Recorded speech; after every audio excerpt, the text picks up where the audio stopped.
Namaku Alia. Di Surabaya mereka menyebutku janda muda yang rawonnya paling laris. Tapi malam ini, di ujung lapak yang bau kuah hitam dan uap mendidih, aku melihat gelang perak yang bukan milikku mengapung di permukaan panci. Suara mendesis pelan, sendok menabrak bibir panci. Aku menatap gelang itu dan menyadari satu hal mengerikan. Daging yang membuatku terkenal yang disukai pelanggan bukan berasal dari sapi. Lalu, suara tapak sepatu bot polisi. Ada yang berkata di belakangku pelan sekali, "Mbak, jangan matikan apinya." Halo sobat, terima kasih sudah mampir ke channel ini. Sebelum kita mulai cerita yang seru dan penuh misteri kali ini, saya punya permintaan kecil nih buat kalian. Ingat, kalian jangan subscribe channel ini. Tapi kalau kalian suka dengan konten ini, saya akan sangat senang kalau kalian menuliskan Waalaikumsalam di kolom komentar bagi yang muslim, atau menjawab salam sesuai dengan keyakinan kalian masing-masing. Dan jangan lupa untuk like videonya ya. Ingat, salam adalah sebuah doa yang sangat mustajab. Dengan kalian menjawab salam di kolom komentar itu, sama saja kita saling mendoakan kebaikan satu sama lain. Dan itu jauh lebih berharga daripada sekadar subscribe pagi di Surabaya selalu kencang. Di gang rumah kontrakanku, hawa asin dari arah pantai sesekali menampar wajah. Aku bangun pukul 4, menanak nasi, meracik bumbu, menyeduh kopi pahit yang sudah kehilangan rasa. Suamiku meninggal setahun lalu. Kecelakaan kecil yang jadi besar. Begitu polisi menuliskannya di kertas. Sejak itu aku memegang sendok dan kompor seperti memegang takdir yang tidak bisa disangkal. Setiap jam 5, aku menurunkan tirai besi kios kecilku di Pasar Keputaran. Bukan lapak yang istimewa, tapi selalu ramai. Panci rawon duduk di atas kompor besar, kuahnya hitam dan pekat seperti malam. Di sampingnya sate-sate menggantung, meneteskan lemak ke dalam loyang. Aku menempelkan label harga yang kutulis rapi. Rawon super, sate ekonomis, paru goreng, dan sebagainya. Di meja paling ujung, aku meletakkan foto suamiku dalam bingkai murah, sekadar pengingat bahwa hidup pernah lebih pelan. Pelanggan datang, pedagang sayur, kuli panggul, seorang mahasiswi yang sering membawa buku tebal. Mereka bilang kuahku dalam, ngangenin, ada rasa yang bikin nambah. Aku tersenyum, menambah taburan bawang goreng, sambil diam-diam bertanya, "Rasa seperti apa yang kalian maksud?" Pekan-pekan terakhir, polisi sering lewat di lorong pasar. 2 orang berseragam hijau lumut, 1 bercelana hitam, memeriksa poster orang hilang yang ditempel di tiang listrik. "Mbak, rawonnya 2 bungkus. Satenya 5, kata salah satu dari mereka. Suaranya biasa-biasa saja, seperti tidak membawa kecemasan orang-orang yang menunggu di rumah. Suara pena menggores kertas, struk tersobek. Aku mengangguk menyendok kuah. Kaupulan aroma kluwek menampar hidung mereka. Mataku sempat menangkap emblem polisi di dada kiri. Rangga, wajahnya tegas, rahangnya seperti garis lurus. Ia rutin membeli makananku, selalu membayar lebih. Keanehan-keanehan kecil mulai datang seperti jejak yang enggan hilang. Seekor kucing hitam yang biasa mengais-ngais tong sampah di belakang kios menolak tulang yang kuremukkan. Ia meringis mundur dan mendesis ke arah panci yang baru saja kumatikan. Suara desis kucing, panci bergetar perlahan. Seseorang sering menelpon lewat nomor tidak dikenal. Jam 2 atau 3 pagi. "Stok super besok dini hari, Mbak." Suara lelaki itu berat berlekuk. Depan pasar truk putih, dingin. Kata-katanya meleleh cepat seperti es yang menyentuh logam panas. Aku awalnya mengira itu pemasok daging biasa, karena ia tahu takaran yang ku mau, potongan yang ku cari. Gudang kecil di belakang lapakku disekat triplek. Di situ berdiri freezer tinggi dengan suara dengung tipis konstan, seperti dengung lebah yang tak pernah lelah. Aku tidak pernah membuka freezer itu sepenuhnya. Aku hanya memasukkan kantong-kantong berlabel tanggal, menumpuknya sesuai jadwal. Pagi hari ketika kuambil 1 kantong untuk kuah, ada rasa dingin yang bukan sekadar dingin. Dingin yang menempel di tulang, memercikkan memori yang tidak kumiliki. Apakah aku curiga? Ya, sedikit. Tapi rasa lapar dan sewa kios yang menunggak lebih keras berteriak dari dalam kepala. Lagi pula pelanggan kembali setiap hari. Mereka tersenyum, mereka memuji, mereka hidup. Malam itu sebelum semuanya berubah, Kompol Rangga datang bukan sebagai pembeli. Ia berdiri di depan kiosku saat aku hendak menutup lapak. "Ada laporan barang masuk lewat pasar, Mbak," katanya santun. "Kalau ada yang aneh-aneh, kabari saya." Ia meletakkan kartu namanya di meja. Suara kartu ditaruh pelan, aku hanya mengangguk. Di matanya ada sesuatu yang tidak selesai, seperti kalimat yang ditahan di ujung bibir. Dini hari berikutnya, truk putih benar-benar muncul di mulut pasar. Lampunya meredup menampar dinding toko-toko yang tertidur. Pintu belakang truk dibuka dengan klik rendah. Dan 2 tas besar berpindah tangan lebih berat dari biasanya. Pemasokku, orang yang tidak pernah menyebut nama, memakai masker dan topi. Stok Super 2 tas. Jangan dibuka di sini, katanya singkat. Buka di gudang. Masa pelan? Jangan tanya, aku menelan ludah. Pak, ini daging. Dia mengangkat telunjuk menutup pertanyaanku. Kalau Mbak menolak, ada yang lain mau. Tapi pelanggan Mbak nangis kalau rawon super habis. Ia tertawa kecil. Suara tawa yang ditahan, pintu truk menutup cepat. Truk itu pergi seperti mimpi buruk yang meminjam mesin diesel. Di gudang, kubuka 1 tas. Bau dinginnya menghantam, tidak amis, tidak juga bau rempah. Bau kosong, seperti ruang rumah sakit setelah lampu dimatikan. Kantong-kantong di dalamnya bening. Satu persatu berlabel tangan dengan spidol tebal. Bulan 9 tahu, bulan 92 mataku menangkap kilat halus. Sebuah gelang perak terjerat di salah satu simpul plastik. Bukan ornamen daging, bukan barang dapur. Aku membeku. Jangan matikan apinya. Suara itu muncul lagi, tidak terlalu dekat, tidak terlalu jauh. Seperti dibisikkan dari balik tirai yang dibasahi embun. Aku menoleh tapi gudang kosong. Hanya freezer yang mendengung. Dan kucing hitam yang mengintip dari celah pintu, bulunya berdiri. Aku menyiapkan panci. Kau seret kursi, ku cuci daging itu cepat. Berusaha menolak pertanyaan-pertanyaan yang ingin melahirkan diri. Saat air mendidih, di luar sana pasar terbangun. Pedagang sayur menjeritkan harga. Ibu-ibu menawar sambil tertawa. Dan dari kejauhan radio penjual roti mengumandangkan lagu lawas. Suara radio samar, seruan pedagang, tawa yang melebar lalu pudar. Pukul 7, lapakku penuh. Rawon super embak. Satenya campur. Tambah koa. Aku bekerja seperti mesin. Sendok, mangkuk, tabur bawang, sambal. Tanganku berlatih untuk tidak gemetar. Peluh mengalir di pelipis bukan karena panas, tapi karena ada mata-mata yang terasa menempel di belakang punggung. Kulirik lorong. 2 polisi berdiri di dekat tiang, berbincang dengan pedagang buah. Rangga ada di sebelahnya, mengamati, seolah menunggu sesuatu. Rawonnya selalu habis duluan ya Mbak, kata seorang ibu, senyumnya lebar. Ia mengajak putrinya.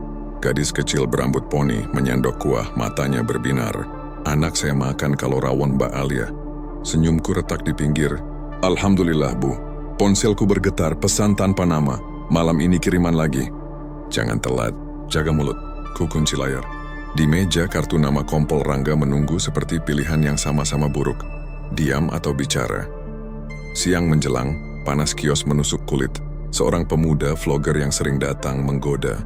Mbak Alia harus buka YouTube, rawon janda muda, pasti meledak. Aku tertawa hambar.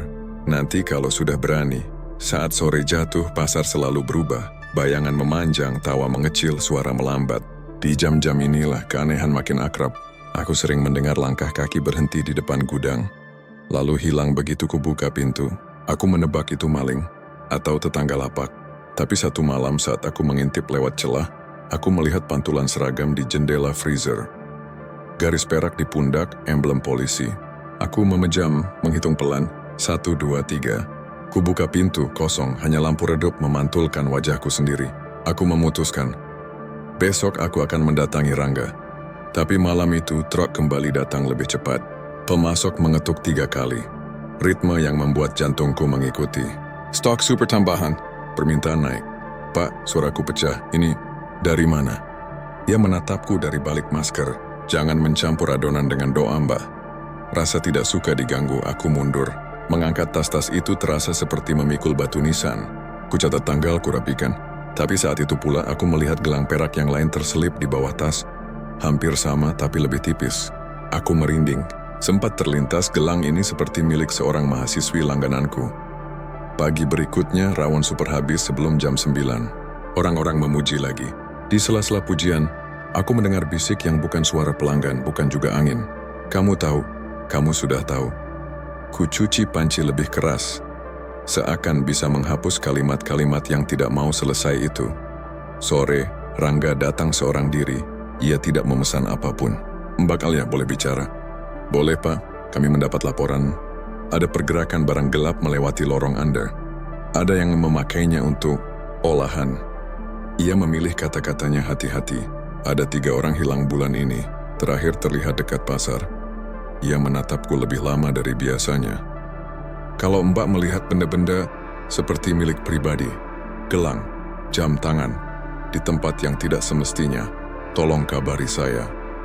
Aku ingin mengeluarkan kalimat itu, gelang, di gudangku, di tas-tas itu, tapi lidahku menempel di langit-langit mulut, dikeraskan oleh takut. Dan di saat yang sama ponselku bergetar, jangan bicara, dengar langkah di belakangmu, suara notifikasi, lalu hening yang tebal, aku menoleh. Hanya ada kucing hitam menatap tajam, seperti menjadi saksi yang tak bisa dihadirkan di pengadilan. Malam terakhir itu mulai dengan hujan, terpal kios meneteskan air, lampu-lampu pasar memantul di genangan mengubah lorong jadi cermin retak.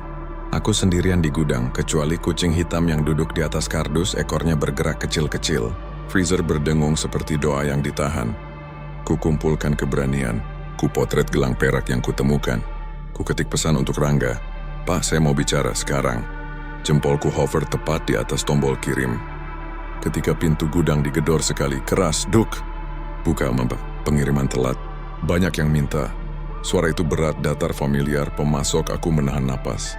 Wajah suamiku di bingkai terasa memandang. Buka, ulangnya. Atau kamu yang saya masukkan ke stok. Aku meraih sesuatu apa saja, dan jari-jariku menyentuh tongkat besi yang biasa kupakai untuk menyanggah terpal. Pintu kembali digedor lebih keras, duk. Duk, aku mendekat pelan memutar kunci. Begitu celah terbuka, sosok itu mendorong masuk.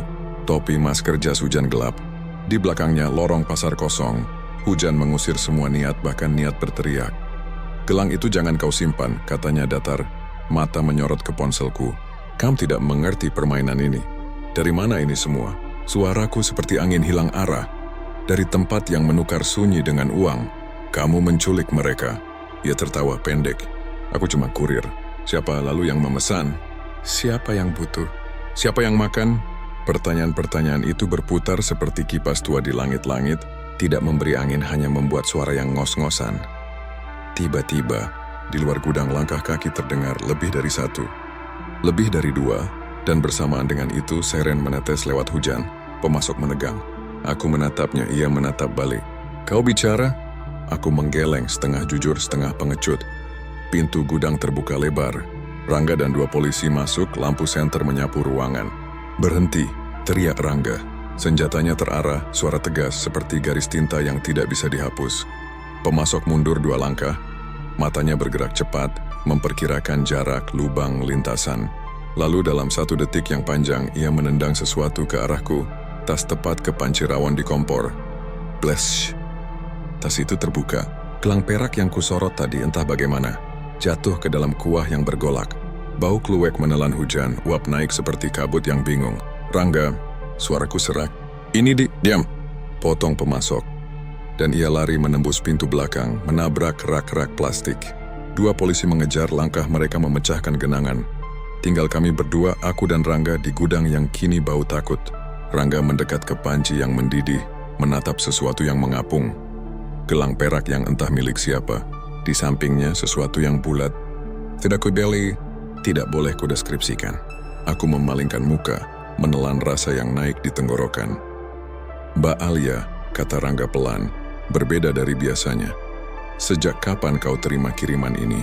Aku menunduk. "Aku tidak tahu ini apa, Pak. Awalnya daging murah, pelanggan suka, sewa kiosku lunas aku." Rangga meletakkan sarung tangan di atas meja. "Ada 20 laporan orang hilang dalam 3 bulan. 3 terakhir, mahasiswi, pedagang bumbu, dan seorang sopir. Semuanya jejaknya berhenti di sekitar pasar." Ia mengamati freezer, menggeser kantong bening, menarik satu, membiarkannya mengenai cahaya. Labelnya menggelikan, bulanan. Di wajahnya ada kelelahan. Di mataku ada ketakutan yang menua tiba-tiba. Rangga menoleh ke pintu lalu kembali padaku. "Mbak, katakan yang sebenarnya, siapa pemasokmu?" Aku membuka mulut, dan saat itu pintu depan kios terbanting. 2 orang yang tadi mengejar kembali masuk. Basah kuyup, napas terengah. "Pak, orangnya lolos lewat selokan." "Ada motor nunggu!" Rangga mengumpat pelan. Ia memberi komando singkat lalu menatapku lagi. Pandangannya tajam, tapi ada getar yang tak mampu ia sembunyikan. "Kita akan amankan tempat ini. Besok pagi tim Lab 4 datang." "Pagi?" Aku hampir tertawa. Suara yang keluar malah pecah. "Pak, orang-orang akan datang. Mereka seakan menjawab. Dari luar terdengar langkah-langkah kaki basah. Pelanggan yang ngotot, pembeli yang tidak kenal kata tunda. Hujan di Surabaya tidak pernah benar-benar menghentikan orang untuk mencari sarapan. Dalam 5 menit, di depan lapakku, antrian terbentuk. Orang-orang berdiri di bawah payung tertawa kecil saling menggosip, seperti tidak ada sirene, seperti tidak ada gelang, seperti tidak ada kehilangan. Rawon super, Mbak. Seorang bapak melongok dari balik payungnya. Biasa ya, aku beku. Rangga menatap antrean itu, lalu menatap Panci, lalu menatapku. Dalam sekejap ia mengambil keputusan yang tidak ku tahu siapa yang akan menghakimi nanti. Tutup, malam ini tutup. Seorang ibu memprotes manja. Loh, kok tutup? Padahal tiap hujan begini enaknya rawon. Rangga memperlihatkan identitas. Suaranya datar, resmi. Ada pemeriksaan keamanan pangan. Mereka bergumam, kecewa tapi bubar. Malam itu kiosku diikat garis polisi. Gudang difoto, freezer disegel. Aku duduk di bangku plastik, menggenggam kartu nama Rangga yang basah. Kucing hitam mengendus-endus ujung pita kuning, lalu duduk di sampingku, seolah-olah menyadari aku butuh teman. Di tengah badai kecil itu, ada hal yang tidak ku mengerti. Mengapa gelang perak itu seolah-olah ikut dalam setiap langkahku seperti bayangan? Saat ku buka ponsel, ada satu pesan baru. Bukan dari pemasok, nomor berbeda, foto profil kosong. Terima kasih sudah menjaga rasa. Besok pagi pelanggan akan lebih ramai. Jangan kecewakan mereka. Aku mendongak menatap Rangga. Pak, ini apa artinya? Rangga meraih ponselku, alisnya berkerut. Nomor ini.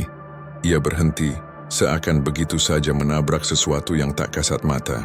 Ini nomor sekali pakai. Pelaku bukan orang biasa. Siapa mereka yang tak ingin kecewa, Pak? Rangga tidak menjawab. Hujan di luar sudah reda, tapi di dalam dadaku badai terasa baru mulai.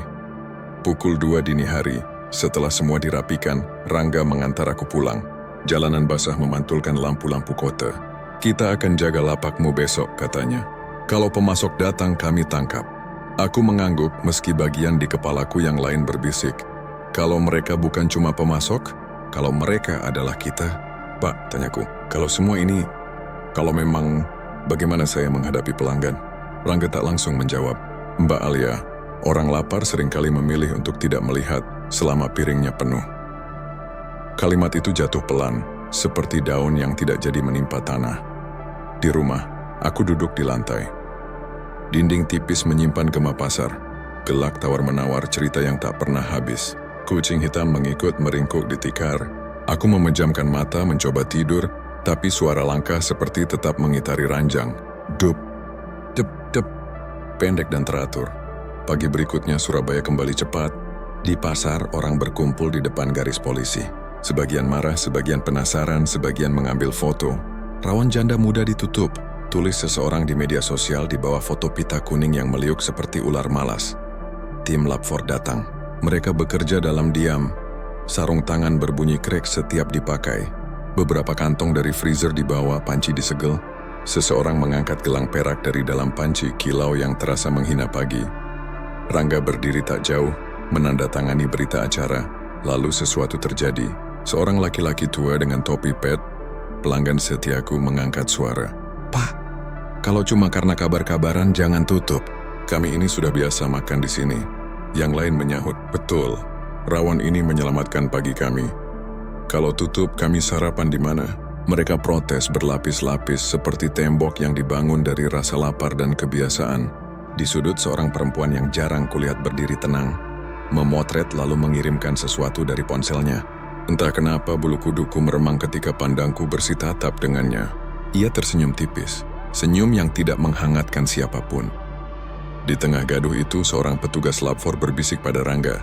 Wajah Rangga mengeras. Ia menoleh ke arahku, matanya menyelam dalam. Lalu ia mendekat. Mbak, suaranya rendah sekali.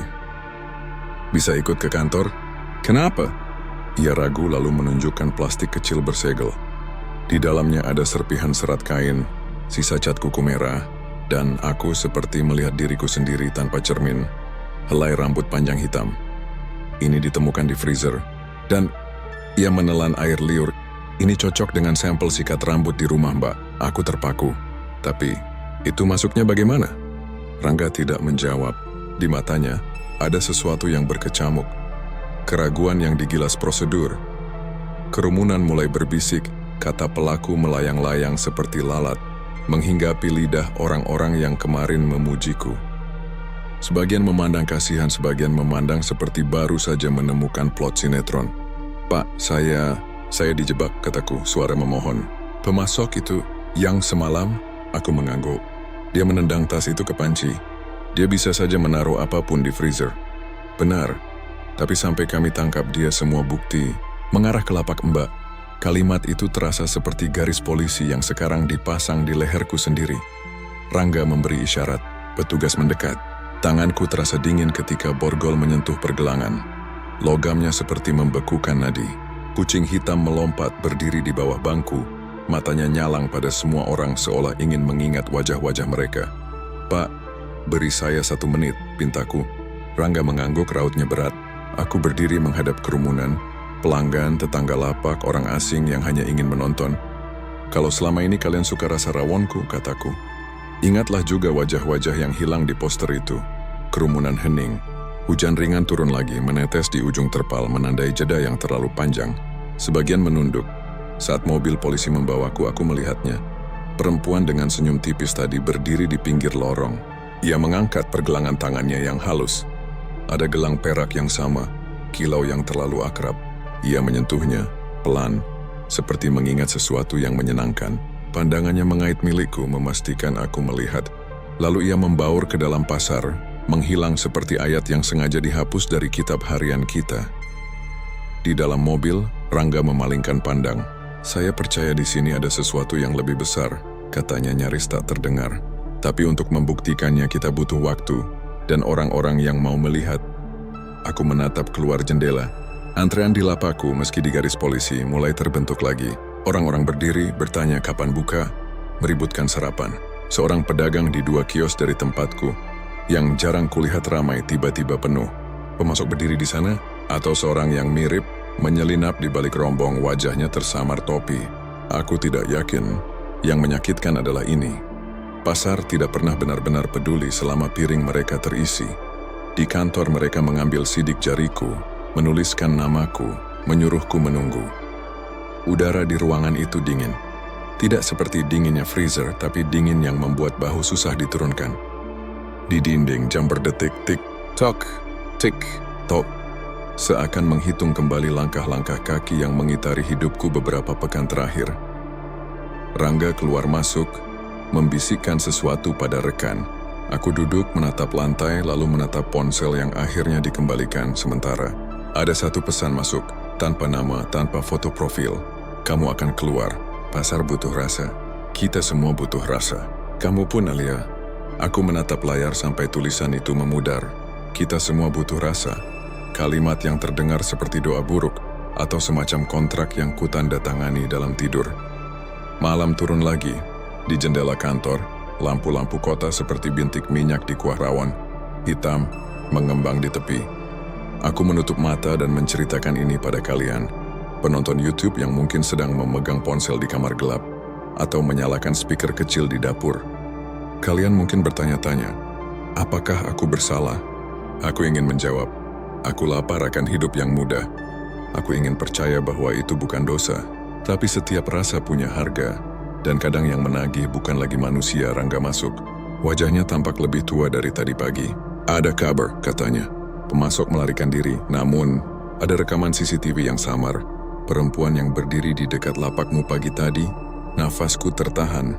"Dengan gelang perak?" Irung menganggopelan. "Kami temukan wajahnya sama di 3 tempat kejadian hilang, tapi dia selalu berdiri di kerumunan. Tidak pernah menyentuh apapun. Kalau begitu, potongnya, kita berhadapan dengan orang-orang yang memilih berdiri tepat di tengah tatapan kita. Dan kita tidak melihat." Di luar kota Surabaya mendengkur, pasar mungkin masih bergumam. Orang-orang makan malam di warung, menyuap kuah, merayakan rasa yang mereka suka. Aku menarik napas panjang, menatap kamera, atau menatapmu yang mendengar ceritaku, lalu mengajukan pertanyaan yang tidak akan kujawab. "Kamu yakin benar-benar tahu rasa apa yang selama ini kamu cari?" Pukul 3:07, aku dilepas, bukan karena bersih, hanya karena bukti harus menunggu pagi. Rangga mengantarku sampai gang rumah. Kunci pintunya rapat-rapat, katanya, suaranya rendah. Seperti memindahkan berat dunia ke bahuku. Aku mengangguk. Kucing hitam menyelinap di antara kaki kami, lalu menghilang ke kegelapan. Di meja makan yang sempit, ada sesuatu yang tadi tidak ada. Sebuah mangkuk rawon yang masih mengepulkan uap, rapi ditutup plastik bening dan di atasnya, gelang perak. Aku berdiri kaku. Aroma kluwek yang biasanya menenangkan kali ini seperti doa yang salah alamat. Ada secari kertas terselip di bawah mangkuk, tulisan tangannya halus. Rasa tidak boleh mati, besok pagi pasar tetap lapar. Ponselku bergetar. Pesan dari nomor tak dikenal. Jangan kecewakan mereka. Pesan kedua menyusul dari Rangga. Kalau ada yang mengetuk 3 kali, jangan buka. Aku menatap daun pintu. Dinding tipis seperti ikut menahan napas bersamaku. Duk. Yera. Duke. Jeda. Duk. 3 ketukan. Persis. Pelan, yakin, seperti ritme yang sudah sering dilatih. Aku meraih kunci, berhenti di tengah udara. Ada detik-detik panjang yang terasa lebih tebal dari malam itu sendiri. Di balik kayu seakan ada senyum tipis yang pernah kulihat di pasar, senyum yang tidak memberi hangat pada siapapun. Aku mundur, ku tarik langkah ke meja. Ku pandangi mangkuk rawon itu sekali lagi. Permukaannya berkilat memantulkan lampu kuning kusam, seolah mengundang. Kucing hitam muncul di ambang dapur, mendesis lirih, membungkuk lalu mundur. Ia selalu tahu lebih dulu. Aku mengambil gelang perak itu, menggenggamnya begitu erat sampai telapak tanganku sakit. Lalu perlahan kuangkat mangkuknya dan menumpahkannya ke wastafel. Kuah hitam meluncur seperti bayangan yang akhirnya menemukan tanah. Aroma kluwek runtuh bersama air melesak ke selokan, menyisakan dingin yang menempel di ubun-ubun. Ketukan di pintu berhenti, diganti langkah kaki menjauh di gang. Ritmenya landai sabar seperti orang yang tidak pernah benar-benar pergi. Ponselku kembali bergetar, satu kalimat terakhir. Bukan pintumu yang akan kami ketuk besok. Aku menatap kamera, atau menatapmu, yang mendengarkan di kamar gelap atau di dapur yang sunyi. Kita sama-sama paham, pasar akan buka lagi, orang-orang akan datang lagi, rasa akan dicari lagi. Di antara tawa dan payung-payung, mungkin ada gelang perak lain yang berkilau di pergelangan yang berbeda. Mungkin mereka berdiri tepat di tengah tatapan kita, dan kita tetap tidak melihat. Pertanyaannya sekarang, ketika pagi datang dan mangkuk-mangkuk kembali penuh, kamu yakin tahu persis apa yang sedang kau telan?